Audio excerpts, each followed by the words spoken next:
Bom, pessoal, o Up aí, a Emotion já está passando dos 10 mil quilômetros.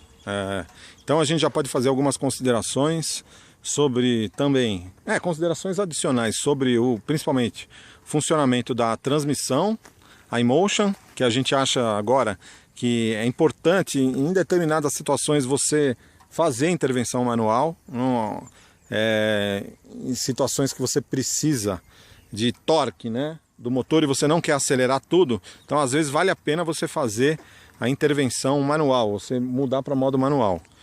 Outra questão é um ruídozinho interno que a gente está ouvindo na porta dianteira interna, parece de alguma peça solta lá. Infelizmente tem que passar em terrenos irregulares para ouvir. Então, o Up estava muito silencioso até agora, mas agora a gente começou a identificar um barulho de alguma peça solta na porta direita. Eu consegui passar num terreno irregular e deu para ouvir o barulho, e eu vou mostrar aí o barulho que está fazendo, tá? Vou passar em terreno irregular aqui para ouvir o barulho aqui, quer ver?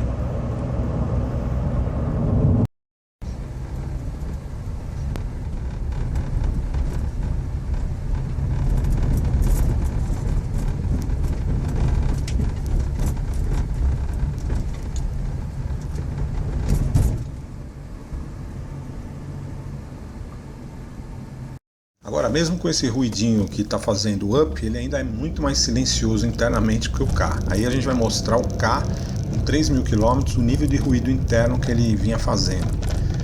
O K normalmente já é muito mais ruidoso, mesmo quando ele não está com ruído interno, o motor dele é muito mais ouvido dentro da cabine. Agora ele realmente tem muito mais barulho de peça solta, vocês vão ver aí, quer ver?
Continuando com a avaliação de longa duração aqui do Up Emotion, a gente pode fazer algumas considerações sobre o câmbio e ruídos internos.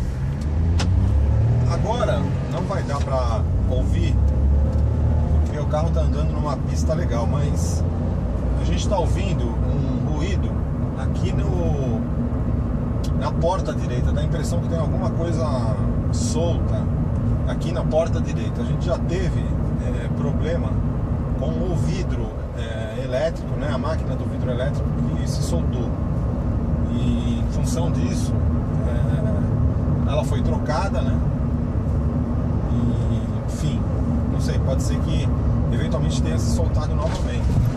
A máquina agora está funcionando, apesar de a hora que o funcionamento dela não é muito suave, né? Porque a hora que você aciona o vidro, ela parece que ainda fica um pouco presa ali, né? Mas a hora que você passa em piso irregular, dá para sentir algum ruído de peça solta ali, do lado direito só. Mas é o único lugar também que está fazendo ruído interno Up. E basicamente sempre quando o vidro está um pouco aberto. Quando ele está inteirinho fechado, você acaba não ouvindo. Agora, no resto aqui, o painel, o carro já está com 10 mil quilômetros, mais de 10 mil quilômetros, e você não ouve barulho nenhum de peça solta, nada. né? Então pode ser que seja a questão especificamente aí da máquina de acionamento do vidro elétrico. Outra questão é o seguinte, com relação à transmissão, o que eu venho percebendo é o seguinte: quando você detecta, né? Porque o câmbio, o que acontece? Ele tem uma programação básica que privilegia o consumo. Então ele troca as marchas muito rapidamente. Ele troca um pouquinho acima de 2000 RPM, ele já troca a marcha, né? Se você acelerar um pouco mais, ele vai trocar, né? Mas às vezes o que acontece é o seguinte: você tá, vou simular aqui, vamos supor que eu tô andando atrás desse cara aí eu tô numa estrada, aí vamos supor que eu quero fazer eu tô atrás desse Clio aí, e aí eu quero fazer uma ultrapassagem. Se eu acelerar tudo aqui, ele vai reduzir, mas você tem que acelerar quase até a metade do acelerador. Aqui ele já trocou para quarta, entendeu?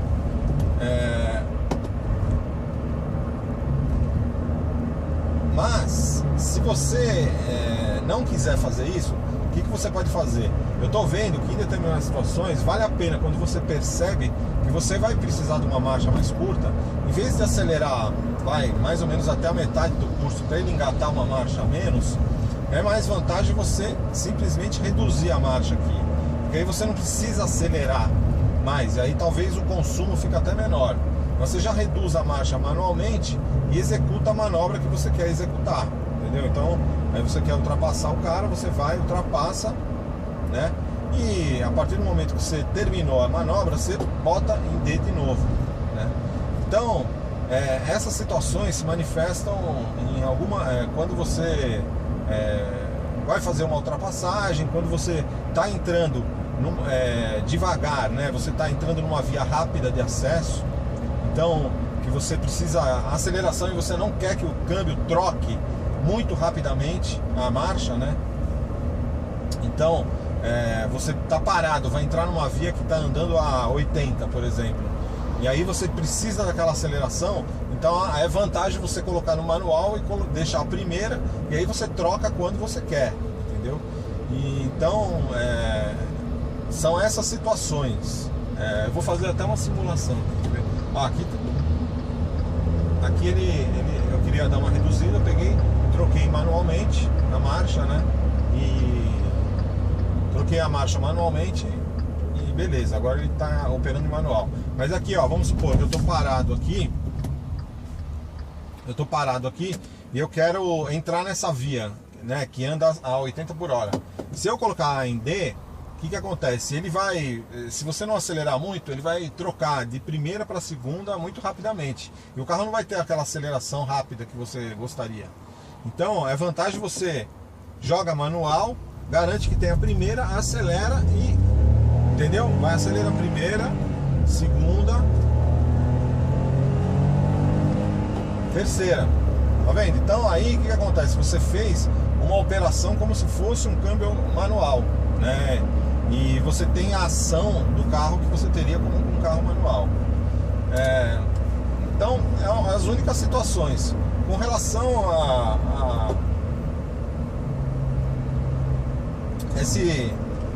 quando ele troca de marcha, você percebe essa mudança de marcha, né?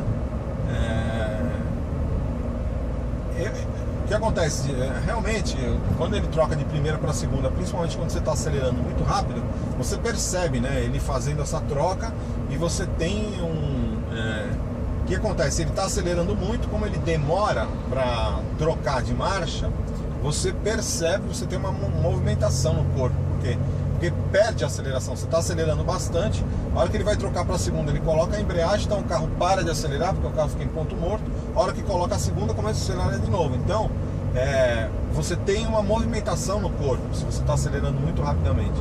Agora, com o tempo, isso você passa a nem perceber. Em uma semana aí que você está com o carro, você acaba nem mais percebendo, entendeu? Acho que é lógico que seria melhor que não tivesse isso, sim, sem dúvida alguma. Porém, é o preço que se paga por uma transmissão muito barata, em torno de R$2.000 para ser usado num carro 1.0, que é o carro com transmissão de operação automática mais barato que tem no Brasil. Então, os benefícios que tem essa transmissão, principalmente em congestionamento e tal, eu acho que paga esses pequenos inconvenientes que ela tem. É óbvio que ela não funciona como uma transmissão automática convencional, não funciona, evidentemente que não. Porém, esses pequenos inconvenientes, ou seria características, né? Porque talvez uma transmissão automática não tem isso, mas também ela impõe uma perda aqui de 15%, né, no conversor de torque, quer dizer, ele faz o carro gastar mais e andar menos pelo fato de ser uma transmissão automática convencional. Ela é mais suave, mas ela é mais cara, né, no mínimo quase 3 vezes a 4 vezes o preço. Essa aqui é uma transmissão de R$2.000 e impõe perdas para um motor 1.0 que já não pode, já tem uma certa limitação. Não o TSI, né, porque aí a Volkswagen agora lançou o Up TSI e é fantástico, mas esse aqui, o motor 1.0 normal, então às vezes vale a pena você pagar. Eu sou um fã dessa transmissão iMotion, sei que tem determinadas características que ela exige uma intervenção manual, mas você tem que saber o que você está fazendo, né? Apesar que você se acostuma, questão de uma semana aí, principalmente saber aqui que a redução é para baixo e quando você quer colocar marchas acima, você empurra a alavanca para frente. Então é basicamente isso que você tem que fazer, porque se você fizer o contrário, por exemplo, você está em terceira, você quer colocar uma segunda e você empurra a alavanca para frente, ela pode ir para quarta e você perde mais torque ainda, né, do carro. Então essas são as questões. Agora, que eu acho que vale a pena, eu acho que vale, porque o conforto que ela traz em congestionamento é fantástico. O fato de não ter creeping, estou achando até bom.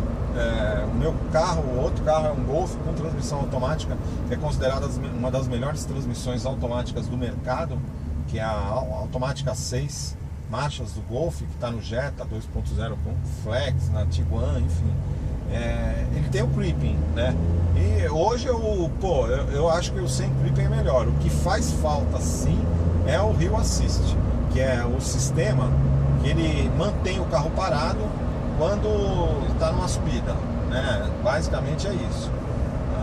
Fora isso, eu acho que o fato de não ter creeping é até bom, porque a hora que você está num plano, num congestional, você simplesmente tira o pé, que o carro não vai andar. Você não precisa ficar preocupado com o carro ficar com o pé no freio, entendeu? Pode soltar até o pé no freio. Então, eu achei legal.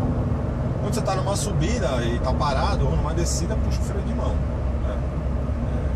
Ou aí fica com o pé no freio mesmo, não sei. Então, enfim, as considerações são essas.